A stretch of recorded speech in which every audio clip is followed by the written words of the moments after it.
I'm being joined by Major Mohommed Ali Shah, defense expert. Thank you for joining us this morning, sir. We're in fact talking about the S-400 squadron that is going to be received by India from Russia. And of course, one of the challenges that our sources are saying is the payment of that. Earlier as well, Major Shah, we've seen how the West has been hitting out at India's not only acquiring defense systems from Russia, but also our oil imports. Do you think that will then be something else that the West then points out? Well, the West did point out when Turkey was procuring S-400 from Russia. They imposed sanctions on them. But the same thing would not happen to India because at the moment, first, there are a couple of reasons. You know, our third squadron, as you said, rightly would be brought in by January, February, coming 2023. And we have our team of the Indian Air Force already in Russia to collect the orders. Now the problem is of the payment because US has imposed a lot of sanctions on Russia on their payment and on various other things. Now, how do we make the payment? That is an issue. That is the problem.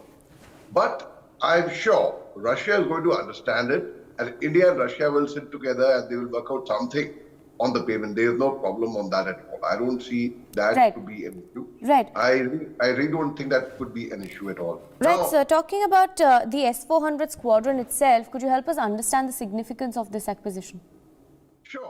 You know, they are very, very lethal weapons. They are they're long range. They have high-tech technology. They have, in fact, anyone who has S-400, they are powerful. They are like very, very powerful.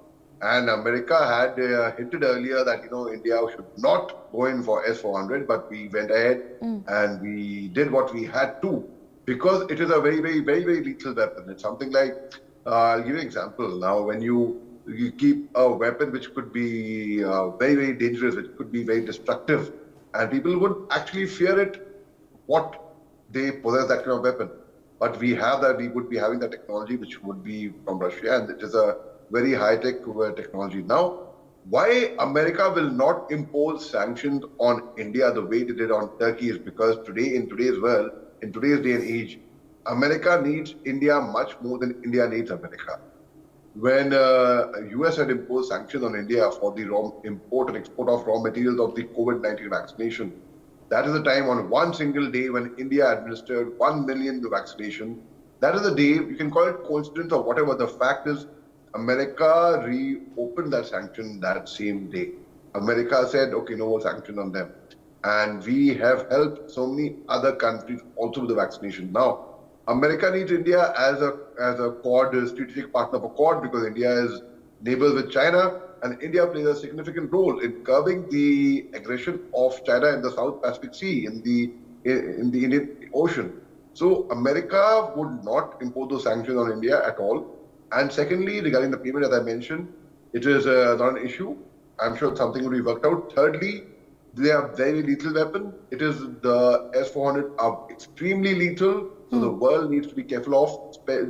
Our neighbors need to be like really very careful on their guard. China and Pakistan are the misbehavior of our neighbors would be curbed to a large extent. I am sure of that. Thirdly, you know, I'll give you a small example. Supposing you and I come in a deal and I don't have money at the moment, or probably the Paytm or the Google Pay isn't working.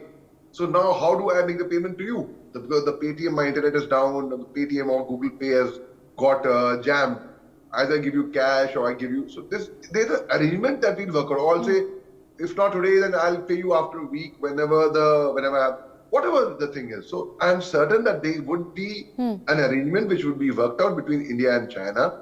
Though I don't see it as much of an issue. We will get the supplies. Yes. And the papers, it's huge. It's extremely, extremely expensive, the equipment. But yet, we have that equation, we have that relationship with China and Russia, that I'm sure. So I'm certain that something would be worked out on that. Right, absolutely. Talking about the defense capabilities of India, now how do you think that would be boosted, sir? Because comparing the technology we have already and how the S-400 will then be adding to that and boosting our already mighty defense capabilities. Right. That's a very good question. Now, India already has boosted up. You know, we have in Navy, we have this INS Magir coming up, this project. we've got Rafales, we've got high-tech equipment, we have regarding the army, we are well-trained, well-equipped. So when you have an equipment like this, just a few days back, we had our testing of the Agni 5 missile at the Odisha port, at the APJ Abdul Kalam port. In fact, we are high-tech in regarding our military, and we are self-sufficient, we are Atmanirbhar. Apart from getting this S400, we are also exporting equipment to countries like Philippines and to other nations. And the defense minister had rightly said earlier that India will not only make in India, India will make for the world. So most certainly, so the defense capability of our country is going from mile to mile, in fact, for that matter. Right, sir. Thank you for joining us and sharing your thoughts on that particular story.